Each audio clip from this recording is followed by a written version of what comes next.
Assalamualaikum. Hope you all are doing well. Okay, today we have to balance some chemical equation. So first of all, understand the term chemical equation. Chemical equation क्या होती है?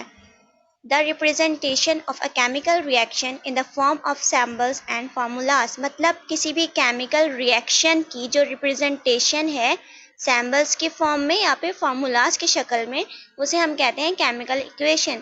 For example, hydrogen gas ने react किया chlorine gas के साथ और बना दिया हमारे पास प्रोडक्ट हाइड्रोक्लोरिक एसिड. तो जब हम इसे इनके सैम्बल फॉर्म में या फार्मूला फॉर्म में शो करेंगे like H2 plus Cl2 give rise to 2HCl. इस फॉर्म को हम बोलते हैं केमिकल इक्वेशन. अब हम समझते हैं केमिकल इक्वेशन को. आप देखें हमारे पास एरो के लेफ्ट साइड पे रिएक्टेंट्स लिखे हुए हैं और एरो के राइट साइड पे प्रोडक्ट्स लिखे हुए हैं. आप पहले समझते हैं कि रिएक्टेंट्स और प्रोडक्ट्स होते क्या हैं.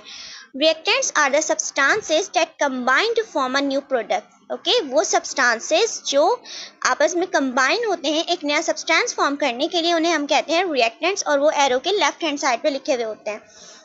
जबकि जो प्रोडक्ट है वो क्या है? A new substance form by the result of a chemical reaction. मतलब किसी भी केमिकल रिएक्शन के नतीजे में जो एक नया सब्सटेंस बनता है उसे हम कहते हैं प्रोडक्ट और वो एरो के राइट साइड पे होता है हमेशा. अब मैंने जरा ए बी की फॉर्म में लिखा है, देखिएगा 2A plus B3 give rise to 2C. अब ये जो 2A और B3 है ये रिएक्टेंट्स हैं और ये जो 2C है ये क्या है? प्रोडक्ट है. अब देखें ये जो A के साथ 2 लिखा हुआ है इसे हम बोलते हैं कोएफिशिएंट. मतलब किसी भी कंपाउंड से पहले अगर कोई नंबर है तो वो कोएफिशिएंट है और किसी भी कंपाउंड के बाद अगर कोई नंबर है तो वो क्या है? सबस्क्रिप्ट है. हम जब भी अब ये जो इक्वेशन है हमेशा बैलेंस होनी चाहिए. ओके, बैलेंस किस तरीके से होने चाहिए कि जितने number of atoms right side पे रिएक्टेंट साइड्स पे मौजूद है उतने ही नंबर ऑफ एटम्स कहाँ? प्रोडक्ट साइड पे मौजूद होने चाहिए. अब किसी भी इक्वेशन को बैलेंस करने के लिए हम जिस चीज को चेंज कर सकते हैं ना वो हमारे पास कोएफिशिएंट होते हैं. सबस्क्रिप्ट को हम कभी भी नहीं छेड़ते, सबस्क्रिप्ट जैसा होता है वैसा ही लगे रहने देते हैं. हमेशा कोएफिशिएंट को चेंज करके इक्वेशन को बैलेंस किया जाता है. अब देखें यहाँ पे बैलेंसिंग इक्वेशंस का क्या लिखा हुआ है. The equation is said to be balance. कोई भी इक्वेशन जब बैलेंस होती है if the number of each atom, जब हर एटम का जो नंबर है जो कि रिएक्टेंट साइड पे मौजूद है वो प्रोडक्ट साइड पे मौजूद एटम के नंबर के बराबर हो जाए. एग्जाम्पल में देखो H2Cl2 give rise to 2HCl. अब रिएक्टेंट साइड पे अगर आप गौर करें तो हाइड्रोजन के 2 मॉलिक्यूल हैं, प्रोडक्ट साइड पे भी 2 हैं. रिएक्टेंट साइड पे क्लोरीन के 2 मॉलिक्यूल हैं और प्रोडक्ट साइड पे भी 2 हैं. इसे बोलते हैं बैलेंस्ड केमिकल इक्वेशन. तो चलिए जल्दी से हम एक इक्वेशन को सॉल्व करके देखते हैं. अब अगर आप देखो तो हमें जो इक्वेशन दी हुई है NH3 plus O2 arrow NO plus H2O. अब ये NH3 और O2 जो है ये हमारे पास क्या है? ये हमारे पास रिएक्टेंट्स हैं और NO और H2O हमारे पास हैं प्रोडक्ट हैं. NH3 ammonia, O2 oxygen gas, NO nitric oxide और H2O वाटर. तो सबसे पहले हम नंबर ऑफ एटम्स देखते हैं जरा. अब देखो कि इस साइड पे नाइट्रोजन कितना दिया हुआ है? N1 है, हमने 1 लिख दिया. हाइड्रोजन कितना है हमारे पास? 3 लिख दिया. ऑक्सीजन कितना है? 2 लिख दिया. अब जरा राइट साइड पे देखो N कितना है? 1 लिख दिया. हाइड्रोजन कितने हैं? 2 लिख दिया. ऑक्सीजन कितने हैं? 2 लिख दिया.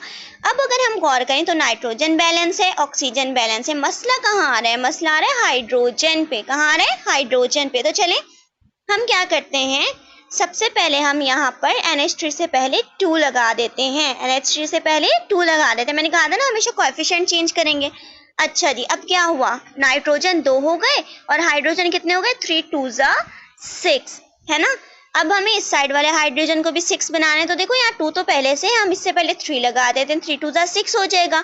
तो यहाँ पे हमारे पास हाइड्रोजन बैलेंस हो गए. लेकिन अगर हमने यहाँ पे 2 लगाया है तो नाइट्रोजन 2 हो गए. तो इस साइड के नाइट्रोजन को बैलेंस करने के लिए हमें यहाँ पे भी 2 लेना पड़ा. तो यहाँ पे भी नाइट्रोजन 2, यहाँ पे भी नाइट्रोजन 2, यहाँ पे भी हाइड्रोजन 6 और यहाँ पे भी हाइड्रोजन 6. अब बात करते हैं O की.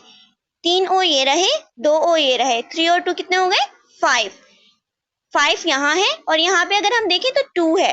जब इस तरह का मसला हो तो हमारे पास एक ट्रिक है कि हम फ्रैक्शन लेते हैं. और फ्रैक्शन भी हम कैसा लेते हैं कि न्यूमरेटर हम न्यूमरेटर में वो वैल्यू लेते हैं जो वैल्यू हमें चाहिए होती है। मतलब हमें 5 चाहिए ना, तो हमने न्यूमरेटर में देखो यहाँ पे 5 ले लिया, और डिनोमिनेटर में हम वो वैल्यू लेते हैं जो एटम के सबस्क्रिप्ट पे लगी होती है। ये देखो एटम का सबस्क्रिप्ट, ये जो 2 लगा हुआ है ना, ये हम डिनोमिनेटर में ले लेंगे।